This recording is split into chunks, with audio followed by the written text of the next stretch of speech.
Lord, s'il vous plaît. Lord, s'il vous plaît. Alors, ayant constaté le quorum, je déclare la séance de la Commission de la Santé et des Services sociaux ouverte. Je demande à toutes les personnes dans la salle de bien vouloir éteindre la sonnerie de leur téléphone cellulaire. La Commission est réunie afin de procéder à des consultations particulières sur le projet de règle abrogeant la disposition qui prohibe la vente, le service et la consommation de boissons alcooliques à l'intérieur des aires de jeu. Madame la secrétaire, y a-t-il des remplacements? Non, aucun remplacement. Alors, collègues, cet après-midi, nous allons entendre la Direction régionale de la santé publique de Montréal et le directeur national de santé publique. Alors, Monsieur Biron, bienvenue. Dr. Desbiens, bienvenue. Vous avez 15 minutes pour faire votre présentation, suivie d'un échange avec les membres de la Commission. Alors, par exception, on vous donne 15 minutes pour faire votre présentation. Alors, s'il vous plaît, pour les fins d'enregistrement, mentionnez votre nom, votre titre et le monsieur qui vous accompagne aussi. Merci beaucoup, Monsieur le Président. Je m'appelle François Desbiens. Je suis directeur régional de la santé publique pour la région de la Capitale-Nationale. Je suis accompagné de Monsieur Biron de la direction de santé publique de Montréal, qui a été le coordonnateur de la rédaction de l'analyse qu'on vous présente. Monsieur le Président, distingués membres de la Commission, Mesdames, Messieurs, je tiens à vous remercier de l'opportunité que vous nous avez offerte de vous faire part du point de vue des directeurs régionaux de santé publique face à l'intention de l'Auto-Québec d'offrir la consommation d'alcool aux joueurs dans les aires de jeu des casinos québécois. C'est au nom des directeurs des régions de l'Outaouais, des Laurentides et du nord du Québec, de la Mauricie et du centre du Québec, de la Capitale-Nationale et de Montréal que ce point de vue vous est adressé aujourd'hui. Je remplace aujourd'hui le Dr Richard Massé, directeur régional de la santé publique de la région de Montréal, qui ne pouvait se joindre à nous étant retenu à l'extérieur du Québec. Sans plus tarder, je cède la parole à M. Jean-François Biron, coordonnateur du Comité régional de prévention sur les jeux d'argent et dépendance de Montréal et agent de planification, programmation et de recherche de la Direction de santé publique de Montréal, qui a coordonné la rédaction de notre mémoire. Monsieur Biron. Bonjour, merci de cette opportunité qui nous est donnée. En fait, je vais aller droit au but parce qu'on a fait un travail qui contient vraiment beaucoup d'informations. Et on a ramené dans cette présentation les faits saillants de nos travaux. D'abord, évidemment, l'alcool et les jeux d'argent, c'est deux phénomènes sociaux qui, évidemment, sont accompagnés de problèmes sociaux, en partie. Et c'est des préoccupations de santé publique dans plusieurs juridictions, dans plusieurs pays industrialisés. Donc, voilà. On sait aussi que les politiques publiques sont des leviers vraiment importants pour, comme déterminant de la santé des populations. Donc, avec les politiques publiques, on est capable d'éviter des coûts sociaux, parfois. Et on est ici justement parce que tout le travail qu'on fait se rapporte à une politique publique qui est en cours en ce moment et qui, dans le fond, il y a un projet pour modifier cette politique publique-là. Donc, c'est ce qui explique notre présence. Et aussi, il faut savoir qu'il y a des casinos sur nos territoires et il y a des gens qui jouent sur nos territoires également. Et on a des préoccupations. Et on est ici, dans le fond, pour faire connaître les enjeux d'une augmentation éventuelle de l'offre d'alcool dans les aires de jeu pour la population québécoise. Et évidemment, Montréal est une de nos préoccupations en ce qui me concerne. Je viens de cette région-là. Donc, sans plus tarder, on va regarder les faits saillants du mémoire qu'on vous présente. Donc, d'abord, si on regarde le projet comme tel, on constate qu'il n'y a pas vraiment de précision ou d'information qui est disponible sur les modalités. Comment s'articulerait finalement cette offre d'alcool? Donc, quelle en serait l'intensité? Quelle serait la politique de prix? Donc on n'a essentiellement aucune information qui était disponible. En tout cas, on n'a pas été capable d'aller en chercher pour le moment. Évidemment aussi, si on regarde le projet, quand on regarde les arguments qui ont été présentés pour justifier l'augmentation de l'offre d'alcool dans les casinos, parfois on se demande c'est quoi le lien réel entre les arguments présentés et l'impact que ça pourrait avoir, l'augmentation de l'offre dans les aires de jeu, donc étendre l'offre à l'aire de jeu. C'est pas probant les informations qui ont été présentées selon ce qu'on on a pu constater. Juste une mise en contexte, puis je ne vais pas perdre beaucoup de temps là-dessus parce qu'en fait, c'est vraiment de l'information que je tenais à vous partager, mais c'est peut-être pas le cœur de notre présentation. Donc ici, je vous présente, juste pour remettre les choses en perspective, en ce moment, si on regarde les juridictions où il y a des casinos au niveau international et en Amérique, j'ai sorti 2 centres névralgiques. Donc on voit sur la figure du diaporama que les revenus du Nevada ont chuté considérablement depuis 2007, se sont un peu stabilisés. Si on regarde Atlantic City, il y a eu vraiment, excusez-moi l'expression, mais une plonge assez considérable là, des revenus de jeu dans cette juridiction-là. Donc, en comparaison, si on regarde ce qui se passe au Québec, puis qu'on regarde, on présente les revenus de 3 casinos. On ne pouvait pas présenter ceux du Mont-Tremblant parce que l'historique des revenus n'est pas assez, disons, est trop récent. Ça fait pas assez longtemps qu'ils sont en opération. Mais si on regarde les 3 casinos québécois, on voit qu'ils sont plus stables que les endroits, les autres juridictions que je vous ai présentées, soit Atlantic City et le Nevada, où les revenus ont vraiment plus chuté. Donc, en fait, même l'Auto-Québec le dit dans leur, si vous prenez connaissance de leur rapport annuel, les casinos québécois, comparativement à ce qu'on voit à l'extérieur, s'en tirent plutôt bien. Donc, c'est quand même peut-être un élément d'information ici, c'est que ces casinos-là, que je vous ai présentés, Atlantic City et au Nevada, il faut savoir qu'on sert de l'alcool et parfois gratuitement et que les gens peuvent fumer. Donc, et ça n'a pas empêché une baisse de revenus quand même assez importante. Donc, on peut se demander quand même quel serait l'impact réel là, de cette politique-là sur la compétitivité des casinos québécois. Donc, vous pourrez me poser des questions tout à l'heure là-dessus. On continue? Donc, évidemment, participation, là, on va regarder qu'est-ce qu'il y en est pour nos casinos au Québec. Donc, la participation et les impacts préjudiciables.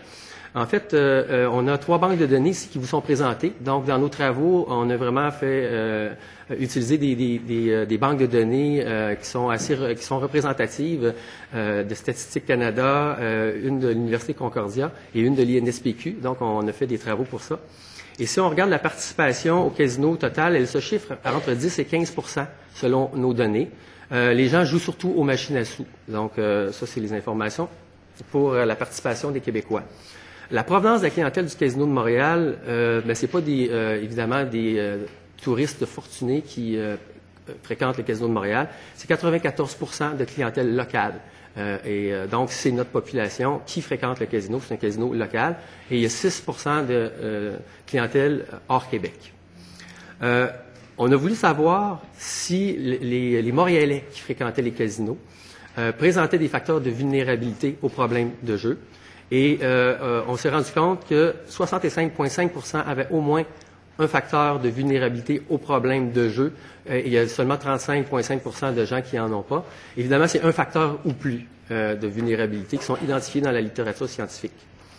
Enfin, si on commence à regarder plus précisément les impacts préjudiciables, dans une des banques de données qu'on avait, on voit que les joueurs de casino, on compare les joueurs de casino maintenant avec la population générale pour avoir un ordre de grandeur. On voit que 18,7 % des joueurs de casino déclarent avoir vécu des problèmes, soit financiers, soit des conflits, soit des problèmes interpersonnels.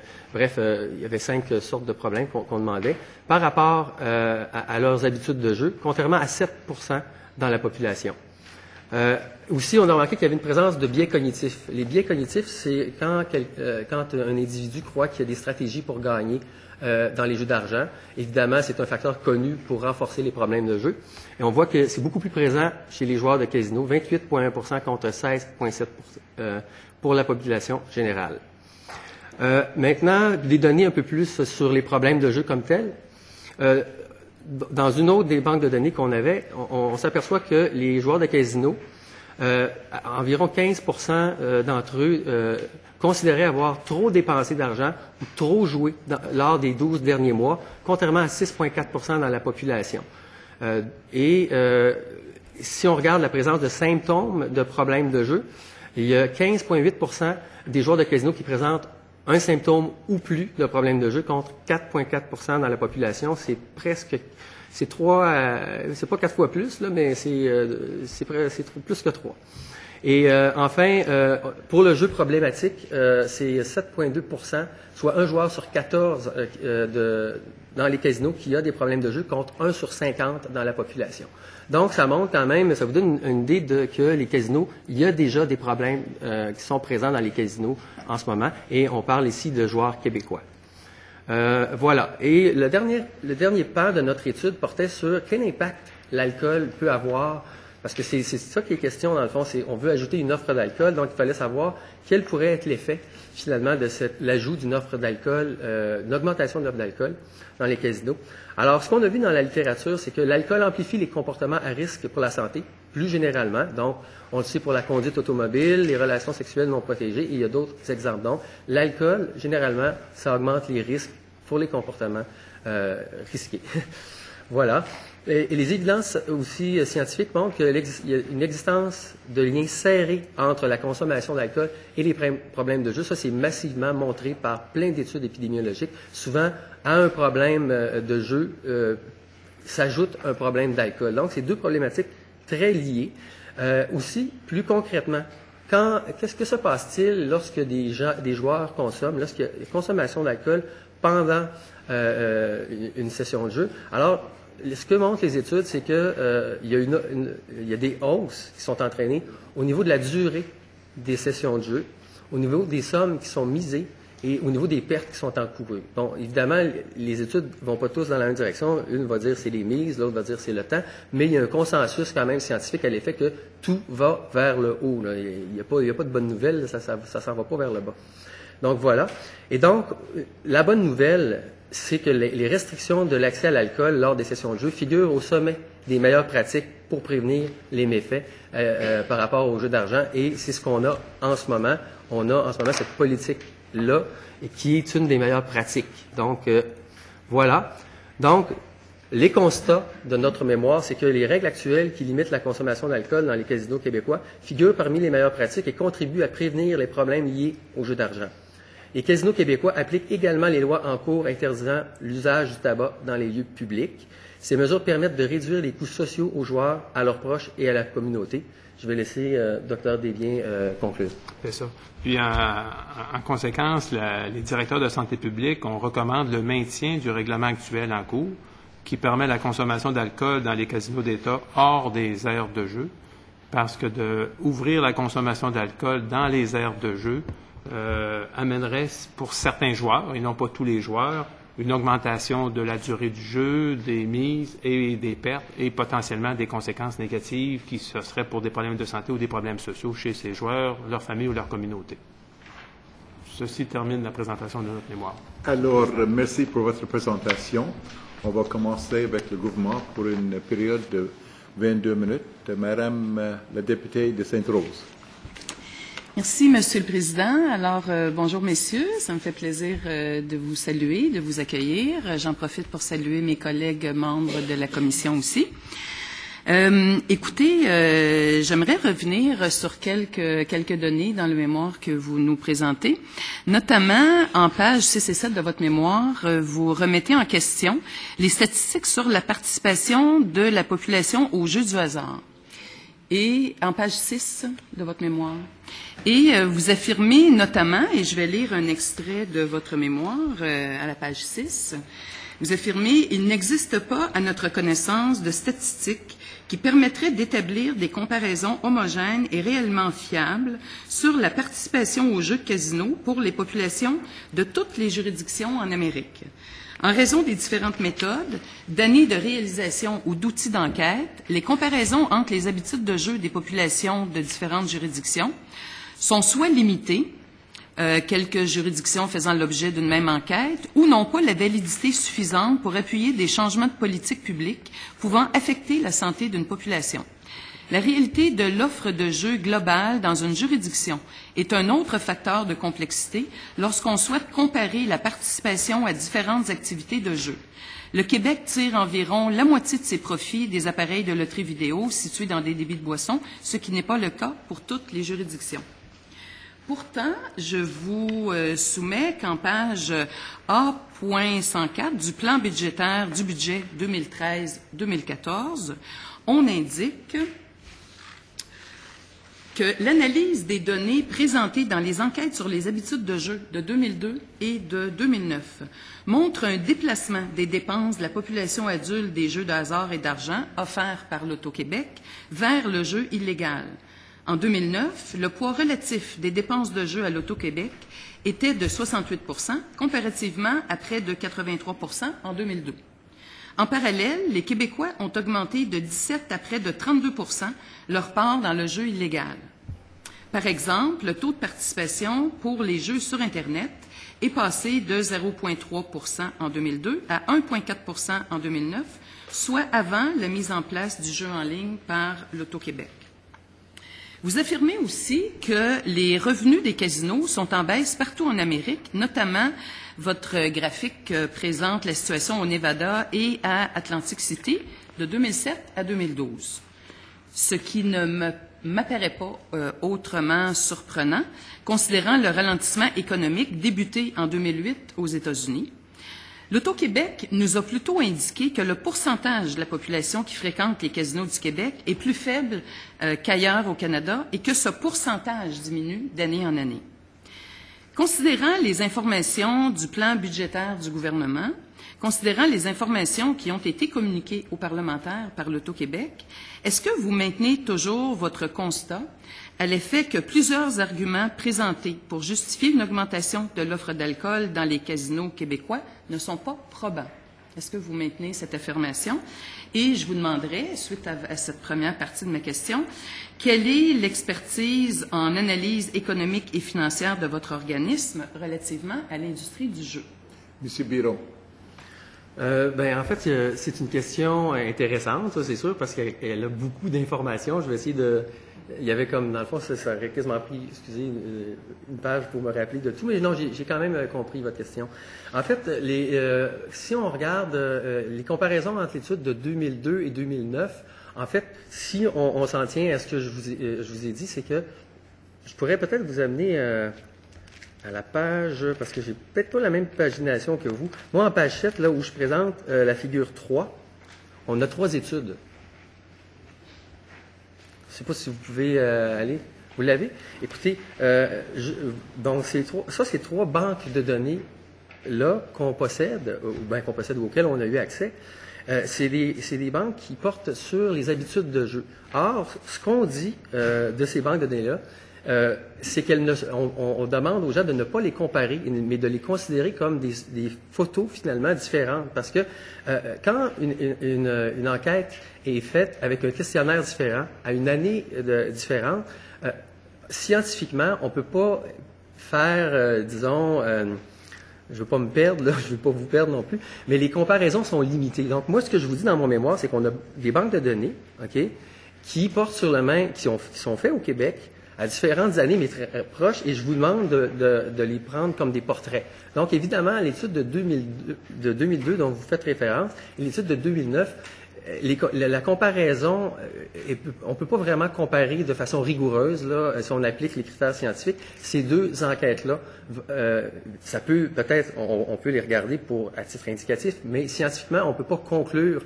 qu'il y a eu, quand on regarde les questionnaires, qui ne sont pas pareils, la méthode qui est un peu différente, on ne peut pas vraiment regarder la part du jeu illégal, là. C'est pas probant, là.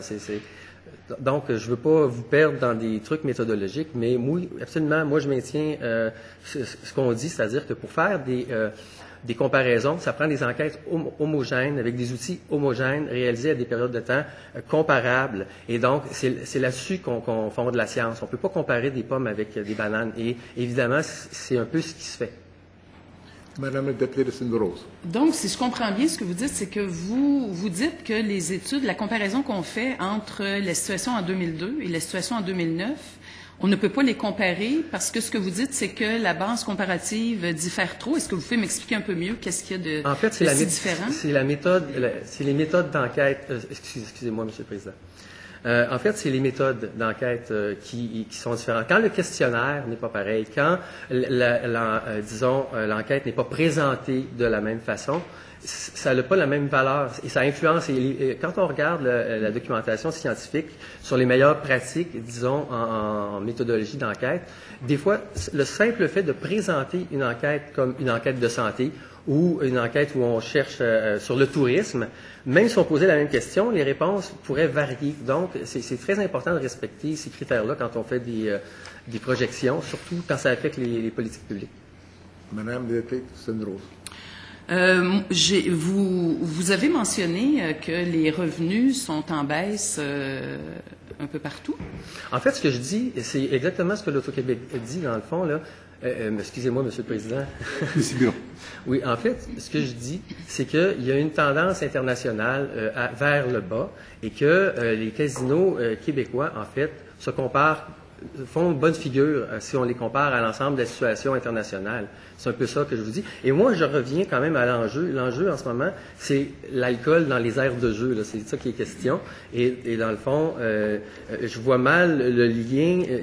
On ne demande pas de façon probante qu'il y aurait un lien, finalement, entre le fait d'offrir de l'alcool et la compétitivité, parce que, dans le fond, les casinos québécois vont quand même relativement bien, si on tient compte du contexte. Madame la députée de Masson. Veux-tu terminer? Ah, OK. Alors, bonjour, M. Biron, Bonjour. M. Desbiens. Heureuse de vous accueillir. Vous comprendrez qu'on est en commission et on est là pour entendre les gens, pour essayer de trouver un équilibre dans tous ces éléments-là, parce qu'on a entendu des gens qui nous ont parlé beaucoup là, de l'impact du jeu, de l'alcool avec le jeu et ainsi de suite.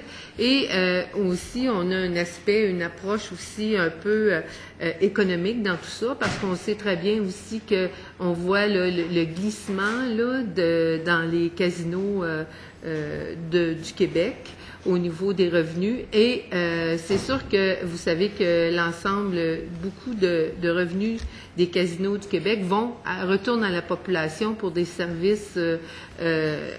Alors, c'est ça aussi de là notre intérêt. Puis, je vous dirais aussi qu'on a eu de l'information qui nous dit que possiblement, il y aura peut-être des casinos au Québec qui seraient menacés, entre autres pour des casinos qui s'installent en offrant l'alcool dans les aires de jeu à proximité. Donc, qui fait que certains casinos pourraient même aller jusqu'à être très menacés dans leur existence. Fait que tout ça ensemble, on essaie de faire la part dans tout ça. On nous a énormément aussi parlé des joueurs pathologiques, qui est une réalité, mais aussi on est préoccupé, quand on regarde ça avec une lunette globale, de l'autre clientèle des casinos, mais aussi la clientèle touristique qui est attirée habituellement par les casinos.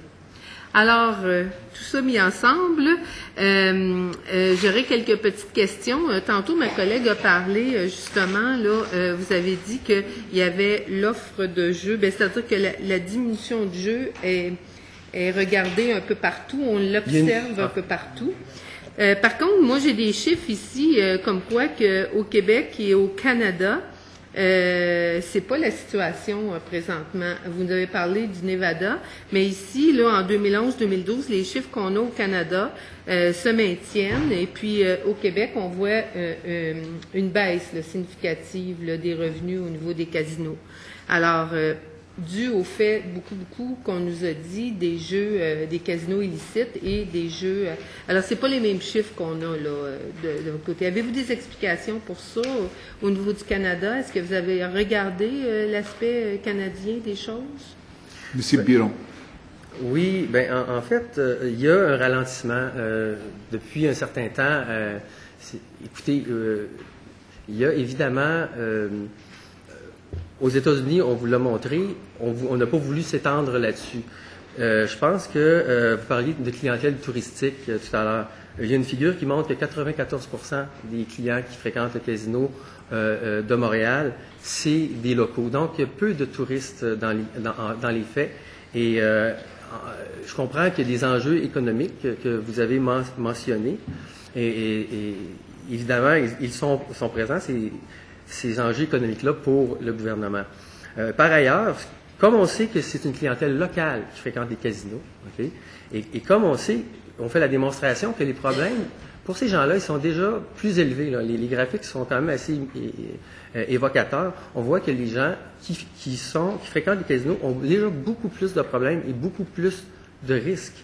Et ce que démontre la science, c'est que quand on ajoute, quand on boit, lorsqu'on joue, ça a une tendance à amener les dépenses vers le haut, et les mises vers le haut, et les pertes, vers le haut aussi, là, dépendamment comment on se positionne. Donc, la question, je comprends qu'il y a des enjeux économiques qui sont importants, sauf que l'idée, c'est est-ce qu'on veut tirer davantage de revenus dans un contexte où il y a des gens qui sont vulnérables, que c'est des Québécois, et qu'il y a déjà une présence de problèmes assez importante dans les casinos. Donc, c'est la réponse que je vous donnerai. Là. OK. Madame Deputy Masson. Oui, j'aurais une question complémentaire, Monsieur le Président, merci. Comment pouvez-vous nous expliquer que depuis 20 ans, l'offre de jeux et plus particulièrement le chiffre d'affaires de l'Auto-Québec a pratiquement quadruplé, passant de 1,2 milliard à 4 milliards, et que cela n'a eu aucun impact sur le pourcentage de joueurs pathologiques qu'on nous a dit hier, qui était à 0,7 %. Comment pouvez-vous expliquer ça, que l'augmentation de jeux s'est produite, mais que les joueurs pathologiques sont toujours restés à peu près dans le même environnement? En fait, ce que je peux vous répondre à cet effet, c'est que, comme je disais tantôt, on n'a pas de preuves, on ne peut pas démontrer en ce moment qu'il y a eu une hausse ou qu'il y a eu une baisse, parce que les études ne se comparent pas nécessairement dans les faits. Et que quand on regarde le taux de joueurs pathologiques, on va les chercher avec une méthodologie assez complexe. Donc, en ce moment, on regarde peut-être un peu plus largement. On est en train de développer des méthodologies qui vont nous permettre de voir davantage les impacts. Et l'expansion des casinos s'est fait beaucoup à partir de 93. Jusqu'au début des années 2000, là, il y a vraiment eu un gros boom à ce moment-là. Et c'est à ce moment-là qu'on a commencé à mesurer. Donc, on n'a pas été en mesure, pendant la grosse expansion de l'offre de jeu, de prendre le pouls. Et après ça, on n'a pas nécessairement les outils tout à fait satisfaisants pour rendre compte encore. On se développe de l'expertise là-dessus. Donc, c'est ce que je pourrais vous dire. Le député de Masson. Je pense que... Je pourrais faire Dr. un Bien. complément. Oui. Dans le cadre de notre mémoire, on n'a pas exploré cet élément-là, mais dans le cadre de positions antérieures qu'on a fait lors des débats sur les appareils de loterie vidéo, les salons de jeux depuis les 5-6 dernières années, on est à même de constater que ce ne sont pas tous les jeux de hasard et d'argent qui ont le même potentiel de créer soit des joueurs problématiques ou des situations plus graves chez les joueurs. Ce sont les appareils de loterie vidéo et les paris sur courses de chevaux qui sont les plus problématiques. Les autres sont beaucoup moins problématiques. Donc, on peut facilement avoir une augmentation de la valeur des revenus de l'Auto-Québec sans nécessairement, peut-être, là, c'est pas la science, parce qu'avec la bémol de M. Viron qui met de l'avant, une non-augmentation du nombre de joueurs problématiques ou pathologiques si l'offre de jeux génère des revenus à partir de jeux qui ne génèrent pas des problématiques particulières. Notre mémoire présentement, c'est tout simplement de manifester une préoccupation que ce que les études nous disent, ce sont des études souvent contrôlées, cas témoins, où on fait boire des joueurs, d'autres ne jouent pas, puis on compare la quantité d'argent parié, le temps où les gens vont jouer et les sommes perdues.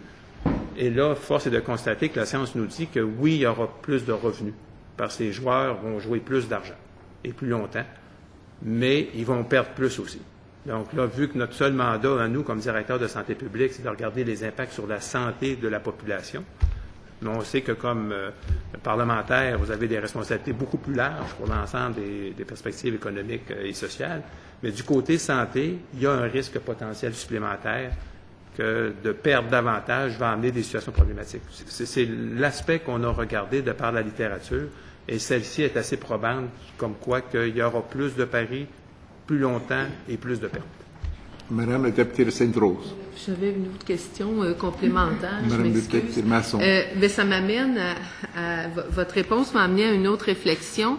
Quand on a procédé je crois que c'est en 2010, oui, à l'implantation des jeux en ligne, quelle était votre position à ce moment-là comme santé publique par rapport à l'introduction du jeu en ligne? Ce qu'on disait à l'époque, c'était que l'implantation du jeu d'hasard et d'argent par Internet en ligne pourrait amener davantage de joueurs à jouer seuls, à distance, dans un contexte où ils n'ont pas à se déplacer, où ils peuvent consommer de l'alcool en jouant, où ils peuvent avoir accès à du crédit en ligne, et que ces facteurs-là pourraient faire en sorte que ça serait il y aurait des conséquences plus graves chez ces joueurs-là que d'avoir à se déplacer, prendre ton auto, mettre une cravate, aller au casino, et tout l'encadrement qu'il y a dans les casinos. Donc, on pensait qu'avec ce qu'on avait comme évidence, qu'il y avait un risque plus grand qu'on puisse générer des problématiques plus grandes. Et on a émis une recommandation à l'effet que c'était peut-être pas une bonne idée de développer ce secteur-là. C'était l'avis, en résumé, qu'on avait émis à l'époque du jeu d'hasard et d'argent en ligne. Monsieur le Président, Monsieur Desbiens. en fait, la position à ce moment-là, c'était de faire une étude d'impact et de prendre le temps de prendre la bonne décision. C'était pas ne faites pas le jeu en ligne, c'était on veut un moratoire pour regarder l'ensemble, faire une étude d'impact sur la santé. Ce qui devrait être fait là, lorsque un événement ou une offre de jeu ou n'importe quelle menace à la santé se présente, on fait une étude d'impact à la santé. Donc, c'est ce qu'a demandé les directeurs de santé publique. Madame, J'ai un excuse. Oui, ça va? Je pense que Madame la députée de Sainte-Rose. OK. Alors, c'est parce que j'avais un article ici qui disait à l'époque, là, justement, qui disait que ça créerait à ce moment-là 100 000 Québécois aux prises avec des problèmes associés aux jeux d'argent, le fait de débloquer les jeux en ligne. Donc, ce que vous dites aussi, c'est que le fait que la personne joue seule, isolée, qu'elle n'est pas en public, comme elle est dans les casinos, qu'elle n'a pas accès aux outils d'intervention ou d'identification d'une problématique, ça peut créer un problème supplémentaire. Dans le fond, nous aussi, ce qu'on dit, c'est que dans les casinos légaux, c'est-à-dire les casinos de l'État, au moins on a des moyens d'identifier les joueurs pathologiques ou les joueurs à risque, plutôt que si on les laisse aller jouer dans des endroits illicites ou illégaux, ou est-ce qu'à ce moment-là, il n'y a pas ce genre de contrôle-là minimal? M. Biron. Je trouve votre raisonnement vraiment bien. Et puis, ce serait une bonne raison de maintenir les limites de l'alcool hors des aires de jeu. Dans le fond, ce serait une façon de prévenir les problèmes, dans le fond. Vous pourriez continuer comme ça. Mais juste pour terminer ma réflexion, c'est que les gens continuent de jouer pareil parce que le volume de joueurs ne diminue pas, mais sauf qu'ils vont jouer dans des endroits plus illicites où est-ce qu'il n'y a pas de contrôle sur puis où est-ce que l'alcool est disponible. En ce moment, je pense qu'ils peuvent jouer sur le site de l'Auto-Québec sans problème. Là. Madame la députée de Sainte-Rose, il vous reste 2 minutes et demie. Oui, Monsieur Biron, vous avez fait plusieurs affirmations et vous nous avez dit notamment qu'on observe un ralentissement partout en fait, dans l'ensemble des casinos, parce que nous, on a soumis et l'Auto-Québec a soumis qu'il y avait un ralentissement de la fréquence là, de la population qui va jouer dans les casinos. Et vous dites que vous observez un ralentissement partout, que c'est un phénomène nord-américain. Et moi, j'ai devant, et je peux le déposer, Monsieur le Président, ce document-là. En fait, ce sont les revenus par province. Alors, on a ici les provinces du Canada, tous les revenus, et c'est un tableau comparatif de 2011 à 2012, donc l'année financière 2010-2011, 2011-2012. Alors, c'est en millions de dollars. Je peux juste vous dire qu'en Colombie-Britannique, ils sont passés de 1339 à 1351, une augmentation. En Alberta, 1339 à 1408, toujours $1 million, une augmentation. Saskatchewan, 366 à 374, une augmentation. Manitoba, 258 à 259, augmentation. Nouveau-Brunswick, 32 à 39 millions, augmentation. Nouvelle-Écosse, 76 à 75, légère diminution. Île-du-Prince-Édouard, augmentation de 15 à 19. Les deux seules provinces où on constate une diminution, c'est le Québec et l'Ontario qui sont, est-ce que c'est un hasard ou ça pourrait être une relation de cause à effet, les deux seules provinces où on constate en même temps le plus grand nombre d'implantations de casinos illicites. Est-ce que ça vient pas un peu confirmer ou valider ou démontrer qu'il y a un déplacement entre les casinos d'État vers les lieux de jeu illicites? Et sous l'angle de la santé publique, est-ce qu'il vous apparaît pas important de mettre en place toutes les mesures possibles pour favoriser le jeu dans les casinos d'État où toutes les mesures de prévention et d'aide peuvent être déployées, mises en place, notamment pour les joueurs pathologiques? Je me regrette, il reste seulement une demi-minute dans cette bloc, alors il y a un temps pour une réponse très très courte. Et Madame la députée, est-ce que vous voulez déposer ce document? Oui. Alors, Monsieur Biron. En fait, moi, j'aurais la même réponse que tantôt, que j'ai fournie tout à l'heure, à l'effet que si effectivement la préoccupation, c'est la santé des joueurs, à ce moment-là, moi, je reviens sur l'objet qui est l'augmentation de l'offre de jeu dans les casinos. La science montre que quand il y a des restrictions, que cette offre d'alcool-là est limitée, c'est une des meilleures pratiques qu'on peut développer. Alors, moi, le reste, si l'Auto-Québec veut transférer les joueurs dans ces casinos, ben, est-ce que cette mesure-là va amener davantage de joueurs dans les casinos, le fait d'offrir de l'alcool? Moi, ce que je vous dis, c'est que ça augmente. Okay. Moi, je vous dis, c'est que c'est une bonne mesure en ce moment qui est en place. Alors, le bloc de l'opposition officielle pour 22 minutes, M. le député Jean Talon. Monsieur le Président, je trouve qu'il répond tellement bien. Moi, je vais lui laisser encore plus de temps pour répondre à sa question. On va vous écouter. Ben, j'avais essentiellement terminé. En fait, ce que je dis, c'est que si la préoccupation, c'est vraiment la santé de la population, je pense que peut-être que l'Auto-Québec pourra trouver d'autres manières d'attirer la clientèle dans ces casinos. C'est pas nous qui allons leur montrer comment le faire. On n'est pas du tout en position de le faire. Par contre, on trouve que la mesure qui est en place depuis toutes ces années-là, depuis le début, c'est vraiment une mesure exemplaire. Et à ce moment-là, ce qu'on demande, en fait, c'est de la maintenir. Jean Talon. Merci, Monsieur le Président.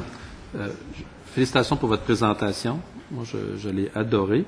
Surtout que vous ramenez un élément qu'on a mentionné hier. Je ne sais pas si vous nous aviez écouté hier, mais vous n'avez pas écouté. Tant mieux, parce que ce que vous avez dit, c'est la même chose que ce que nous avons dit hier. Nous avons déjà la meilleure pratique. Aujourd'hui, vous nous le confirmez. Et pour une question d'argent, qu'on n'est même pas sûr si on va aller chercher plus de revenus. Et aujourd'hui aussi, ce que vous nous mettez la puce à l'oreille, c'est que ce que l'Auto-Québec venait nous dire, on n'est même pas sûr maintenant que c'est vrai. Il y a une baisse d'achalandage dans nos casinos, qui peut être en relation avec une baisse d'achalandage générale, dont entre autres au niveau de l'économie, premièrement. Deuxièmement, la mesure qu'ils veulent mettre en place, nous ne sommes même pas certains que ça va augmenter l'achalandage, tout simplement parce que la majorité des gens qui viennent jouer dans nos casinos sont d'abord des gens locaux. Est-ce que je peux l'interpréter comme ça, grossièrement, là, votre analyse? Monsieur Biron. C'est sûr que les gens qui vont au Casino de Montréal, généralement, ils vont là pour jouer. Donc, peut-être qu'il y a des gens qui vont là pour aller au restaurant, mais la majeure partie des gens qui vont là, il y a des voyages organisés, il y a des autobus qui amènent des personnes âgées en grande quantité par des bus dans les casinos. Il y a des organisations pour amener des gens, mais les gens vont essentiellement jouer. Donc, je ne peux pas répondre à cette question-là. Je n'ai pas la capacité de vous dire est-ce que ça va amener ou non une nouvelle clientèle. Ce que je vous dis, c'est que en contexte de jeu, l'alcool, c'est un facteur de risque qui est reconnu et qu'on pense que cette mesure-là est une bonne façon de protéger la santé des Québécois, des Montréalais. Monsieur Jean Talon. Monsieur le Président, de plus, pour améliorer la compétitivité, ils ont dit qu'ils mettraient d'autres stratégies en place, qui n'est pas la consommation d'alcool. Donc, nous sommes d'accord, rénovation des casinos, meilleur climat pour les gens qui vont, meilleur possiblement approche au niveau du personnel, qui sont, d'après moi, déjà excellents. La question, c'est, une fois qu'on va avoir autorisé l'alcool, si on trouve qu'on n'est pas compétitif, L'argument que j'apportais hier, si vous voulez être encore compétitif et vous comparez avec les autres casinos, ça veut dire qu'il faudrait pratiquement fournir de l'alcool gratuitement, parce qu'il y a plusieurs casinos, à ma connaissance, en Amérique du Nord, que l'alcool est gratuit ou presque gratuit.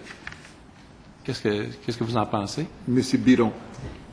Ben, en fait, c'est un peu la même réponse. Je ne veux pas me répéter, mais c'est difficile de. Nous, on n'est pas en mesure de savoir si le fait d'offrir de l'alcool dans les aires de jeu va attirer davantage de joueurs. On n'a pas les capacités d'affirmer ça. Ce qu'on est capable d'affirmer, c'est que effectivement, il risque d'avoir une augmentation de revenus parce qu'évidemment, les gens vont jouer plus longtemps et en plus, ils vont consommer de l'alcool. Donc, effectivement, on ne sait pas si ça va améliorer la compétitivité au niveau d'amener davantage de gens. Mais on sait que pour les gens qui fréquentent les casinos, qui sont une population locale, qui ont 65% possèdent un facteur de vulnérabilité. Donc, c'est des gens qui pourraient, finalement, c'est vraiment un risque réel pour ces gens-là, c'est ça que je vous dis. Et il y a vraiment des problèmes en ce moment, ils sont documentés. Docteur Desbiens. Un complément de réponse. Dans le cadre de l'élaboration de notre mémoire, nous avons demandé à M. Biron et à ces gens de regarder la littérature si on avait de l'information sur l'élément que vous avez mentionné, M.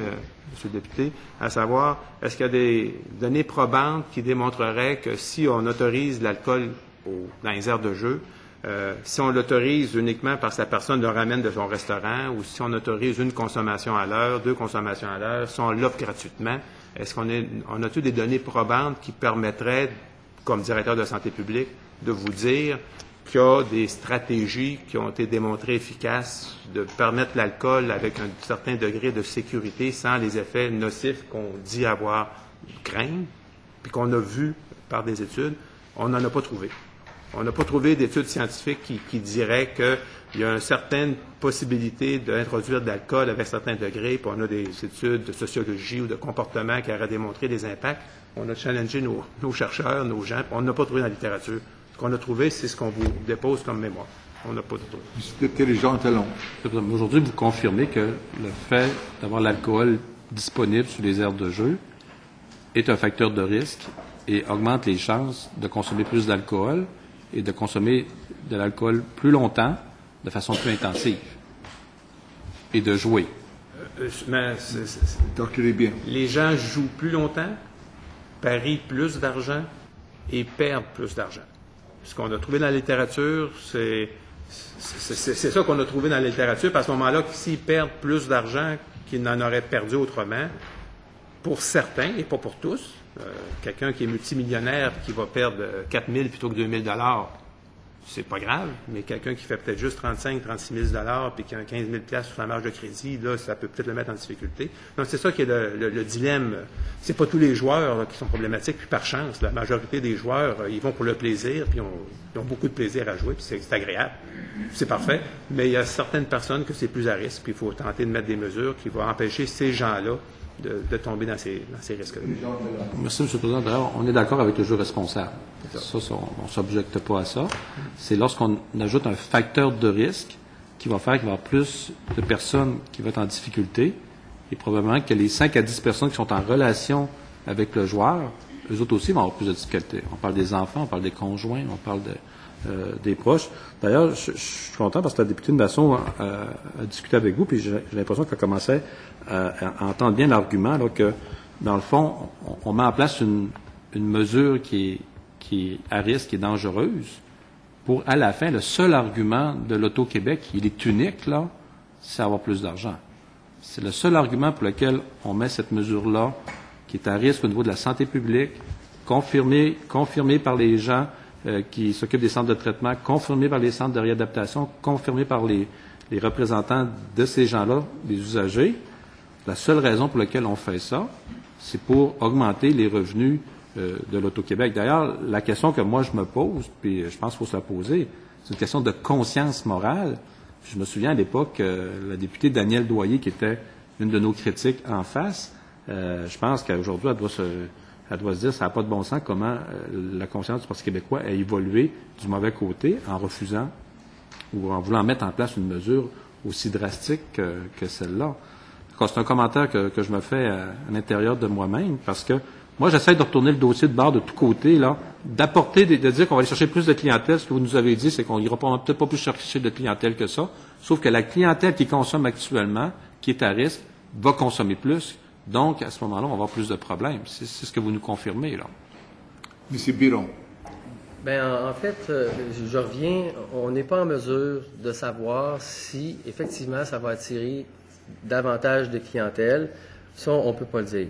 Évidemment, on sait que les gens qui sont dans les casinos ont déjà beaucoup plus de problèmes et de facteurs de risque que si on la compare à la population en général. Donc, il y a des risques qui sont présents, il y a des vulnérabilités qui sont présentes.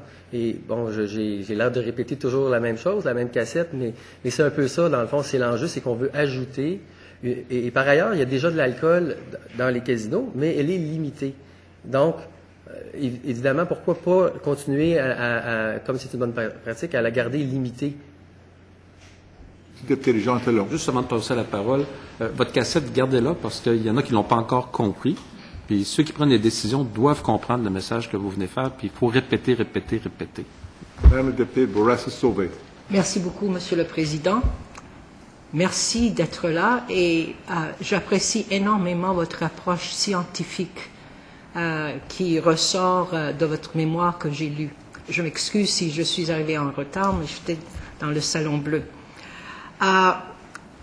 Je comprends qu'il y a eu une diminution dans les revenus de l'Auto-Québec, mais est-ce qu'on sait s'il y a eu une diminution dans le nombre de personnes qui sont allées au casino?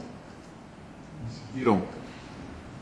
Je pense que pour le taux de fréquentation des casinos, l'achalandage, c'est vraiment à l'Auto-Québec qu'il faudrait demander la question. Je ne savais pas. Parce que pour moi, un ne veut pas dire nécessairement que l'achalandage a diminué ou que l'achalandage a diminué au même niveau. Mais ce que je trouve intéressant avec la proposition qui est faite par le gouvernement, c'est qu'aujourd'hui, il y a 15 000 personnes qui vont par jour au casino de Montréal.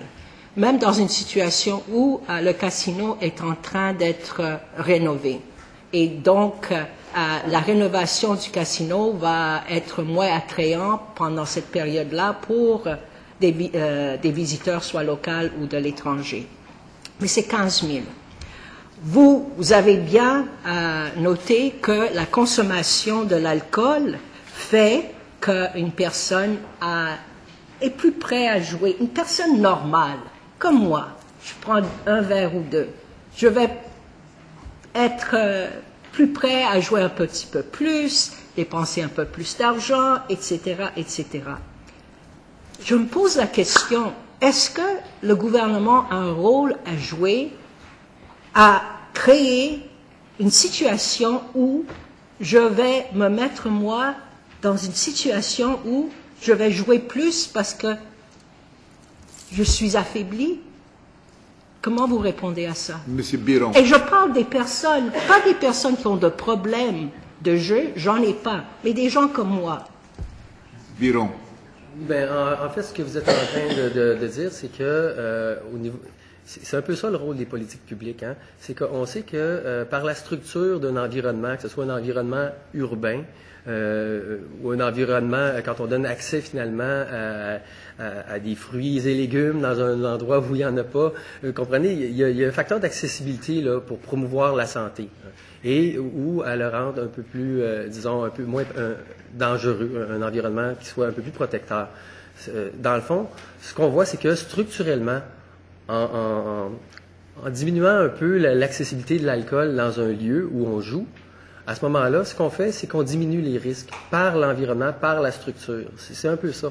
Donc, évidemment, c'est pas tous les gens qui sont des joueurs pathologiques. Il y a des gens qui, des fois, vont aller au casino et puis ils vont avoir une expérience négative parce qu'ils vont avoir dépensé trop d'argent cette fois-là. Ils vont vivre de la culpabilité. C'est une conséquence négative qu'ils vont vivre parce qu'ils sont allés dans un endroit. Et s'ils ont consommé de l'alcool, là, évidemment, s'ils étaient à l'extérieur du casino de Montréal, peut-être que ça a pu être un facteur. Donc, c'est un facteur de risque. Mais on peut éviter ça par la structure. Et en ce moment, c'est comme une mesure de protection structurante. Madame la députée de Bourassa-Sauvé. Je vois que à la page 11 de votre mémoire, vous dites, et je vais répéter ce que vous avez déjà répété ici, la participation des Québécois au casino atteint une proportion de 10 à 15%. Le casino de Montréal est fréquenté par une clientèle locale à 94%. 65% des Montréalais qui fréquentent les casinos présentent un facteur de vulnérabilité ou plus en rapport aux problèmes de jeu. Et les risques et problèmes liés au jeu sont nettement plus présents chez les Québécois en fréquentant les casinos. Vous dites ça. J'aimerais que vous expliquiez la troisième déclaration que vous faites. Ça veut dire quoi quand vous dites 65% des Montréalais qui fréquentent les casinos présentent un facteur de vulnérabilité ou plus en rapport aux problèmes de jeu? Ça veut dire quoi? Monsieur Biron. Excusez-moi, Monsieur le Président.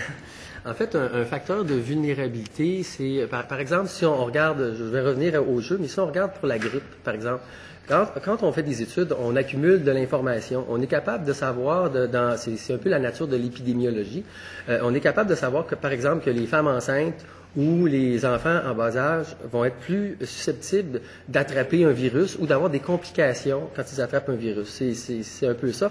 Donc, on est capable de dire que les personnes de 65 ans et plus et les personnes les enfants de 5 ans et moins, si on sait qu'ils sont surreprésentés dans un secteur, par exemple, ben, on va prévoir des mesures pour intervenir. C'est un peu ça, l'épidémiologie.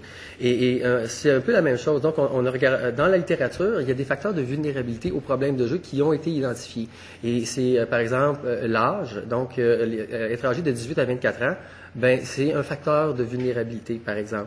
Avoir des revenus de ménage inférieurs à 40 000 $ avant impôt pour des revenus de ménage, c'est un facteur de vulnérabilité. Vivre seul est un autre facteur de vulnérabilité. Évidemment, la scolarité est un facteur de vulnérabilité. Donc, nous, on a pris des facteurs reconnus, on n'en a pas pris trop, on s'est basé un peu sur ce qui avait été déjà fait et publié dans des revues scientifiques. Et on les a appliqués à la population des joueurs montréalais et ça nous donne 65% qui ont un facteur de vulnérabilité ou plus. Je ne sais pas si ça répond bien à votre question. Alors déjà, parmi ces 15 000 personnes par jour, il y a un grand pourcentage qui ont un facteur de vulnérabilité. Absolument. Et parfait.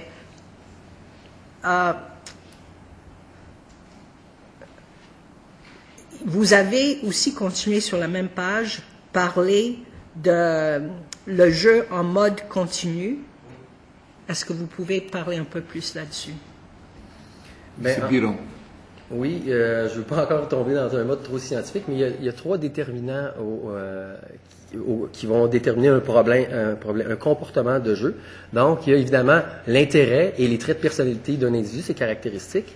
Il y a l'environnement, donc la publicité, l'accessibilité, les normes sociales. Donc, évidemment, si on évolue avec des gens qui aiment le jeu, peut-être qu'on peut développer donc les normes sociales, il y a un facteur environnemental, et il y a aussi des caractéristiques liées au type de jeu auquel on joue. Donc, la loterie, par exemple, les gens achètent un billet. C'est un jeu où on achète un billet, il y a un tirage 1 fois par semaine, 2 fois par semaine, et c'est un jeu qui, de par sa structure, récompense moins rapidement le joueur. Et ce que montre la littérature, c'est que les jeux en mode continu, comme les machines à sous, les appareils de loterie vidéo, le joueur est devant la machine. Et donc, il joue une partie aux 4 secondes, et il y a comme, à ce moment-là, il tombe en mode continu. Et à ce moment-là, c'est reconnu comme un facteur de risque. Donc, c'est les caractéristiques du type de jeu qui vont poser problème. Donc, si la personne qui va demander pour un verre d'alcool doit se lever et aller à un bar qui peut être, je ne sais pas, 9 mètres de sa machine à sous, ça va arrêter pour un certain moment. Cette continuité est préférable. Oui et non. Là. Il faut voir que ça dépend toujours. Là. Le casino de Montréal, en superficie, c'est un très grand casino. Donc, je n'ai pas fait de visite de terrain pour aller mesurer combien ça prenait de temps pour aller au bar. Tout ça. Mais c'est sûr que l'accessibilité à l'alcool, c'est un peu ce que dit les meilleures pratiques. Là. Williams le met dans ses meilleures pratiques. Et c'est un peu ça, c'est de restreindre, dans le fond, l'accessibilité à l'alcool. Et évidemment, ça va induire une pause parce que la personne, quand elle boit. Quand elle mange et qu'elle boit en mangeant elle boit en mangeant, et quand elle joue, elle joue. Évidemment, c'est pas impossible que la personne ait consommée, et évidemment qu'elle joue sous l'influence de l'alcool, mais en n'ayant pas d'accès à l'alcool, s'il n'y a pas une serveuse ou un serveur qui passe à côté de cette personne-là pour lui offrir de prendre un drink, de continuer, bien évidemment, ça diminue les risques d'avoir des problèmes. Monsieur le député Jean Talon. Juste un commentaire. Dans le fond, un slogan pour l'Auto-Québec, là, puis les casinos, c'est « Avant, tu joues ou tu bois.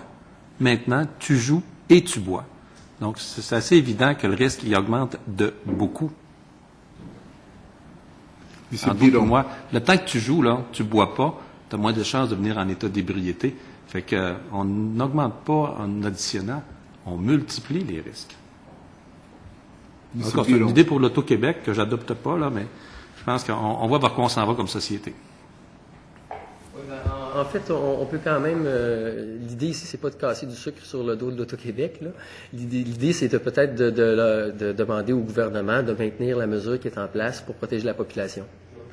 Et qu'est-ce qui se passe? L'Auto-Québec est une organisation extrêmement responsable.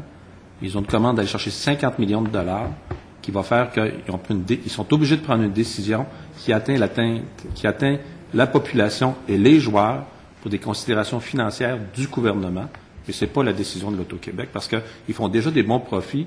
On fait juste leur dire, vous n'avez pas besoin de ces 50 millions de dollars-là, et puis on va s'en passer au nom de la santé des gens. C'est ça la réponse à cette commission.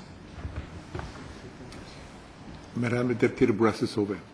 Ce qui m'inquiète, c'est que les 15 000 personnes par jour, peut-être on va avoir une augmentation dans ce nombre-là, mais encore une fois, c'est plutôt une clientèle locale. Et d'où va venir cette clientèle locale? Et est-ce que cette clientèle locale va avoir ces vulnérabilités dont vous avez parlé tout à l'heure? Et c'est quelque chose que je trouve très inquiétant. Monsieur Biron. Dr. Desbiens. Je ne suis pas certain que j'ai compris si c'était une question ou un commentaire, Madame la députée. OK. Je vois aussi que vous avez cité à la page 14 de votre mémoire, given this knowledge, restrictions on the use of alcohol while gambling have significant potential as a harm minimization strategy for problem gambling. On revient maintenant un peu à ce dont on parlait tout à l'heure. Si on boit et on joue en même temps, ça augmente les problèmes qu'on peut avoir. Et peut-être vous pouvez parler un peu de c'est quoi cette analyse qui a été faite par la personne que j'ai citée. Il reste 1 minute dans cette bloc. Alors vous avez temps pour une réponse de 1 minute dans cette bloc. Oui, ben en fait, ça vient d'un travail quand même assez exhaustif qui a été fait par un chercheur je pense que c'est de l'université Calgary. Qui est bien connu, et puis donc il y avait une revue des meilleures pratiques et des évidences, et puis à ce moment, dans ce travail-là, vraiment la réduction de l'accessibilité à l'alcool était classée parmi les plus hautes.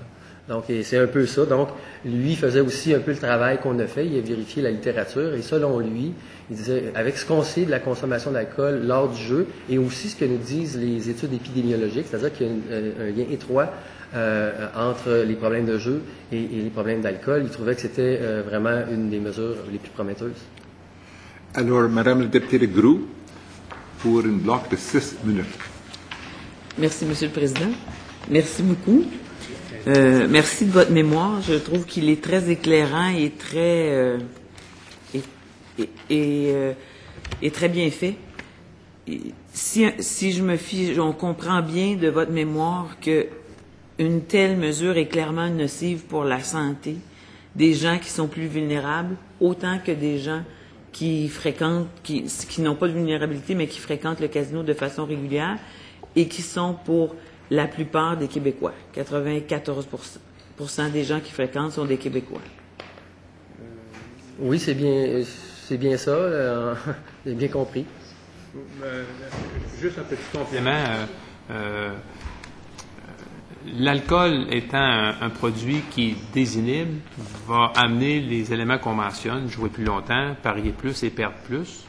Mais probablement que certains Québécois ont les capacités de perdre plus sans conséquences négatives. Et c'est pour ça que on peut faire jouer les gens pour le plaisir, mais il faut mettre des stratégies pour que les gens qui sont plus à risque ne perdent pas plus qu'ils ne devraient perdre en jouant, sans les conséquences. Donc, présentement, la majorité des gens qui jouent dans les casinos, on est convaincu qu'ils s'amusent, sans conséquences néfastes, mais il faut faire attention à ceux qui ont des profils de risque, qui sont mentionnés, puis que M. Biron a bien identifié. Merci.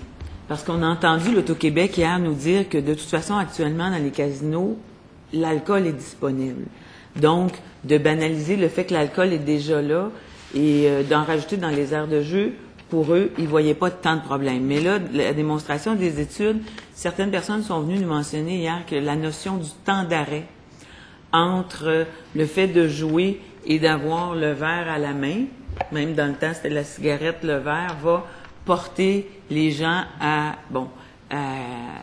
jouer plus longtemps et miser davantage. Alors, la notion de temps d'arrêt dans votre mémoire, elle est plus ou moins là. Est-ce que scientifiquement, ça a été démontré? M. Biron. Oui, en fait, il y a plusieurs essais qui ont été faits pour voir comment on peut réduire la dangerosité justement du jeu en continu. Comme je vous expliquais tout à l'heure, les machines à sous ou les appareils de loterie vidéo, on sait que ça crée davantage de problèmes. Il y a davantage de problèmes qui sont associés. Donc, il y a des essais qui ont été faits, mettre, disons, une horloge pour que les gens puissent savoir le temps qu'ils passent. Il y a différentes mesures. Il n'y a pas beaucoup de mesures qui se sont montrées probantes, mais parmi les essais qui ont été faits, justement, lorsque les personnes arrêtaient, puis ça, c'est pas contenu dans le mémoire, là, je vous dis ça de ma culture générale sur la chose. Et effectivement, une des choses qui ressortait, c'était justement quand les gens prenaient une pause, et je pense que même dans une étude, puis là je veux pas me tromper, là, mais je pense que dans une des études, c'était même pas nécessairement prévu, puis ils se sont rendus compte que c'est le temps de pause qui était le plus probant. Mais évidemment, il faudrait que ça soit confirmé, là, mais ouais. Madame Députée de Groux. Donc, le temps d'arrêt peut devenir salutaire pour certaines clientèles qui sont plus vulnérables. M. Biron.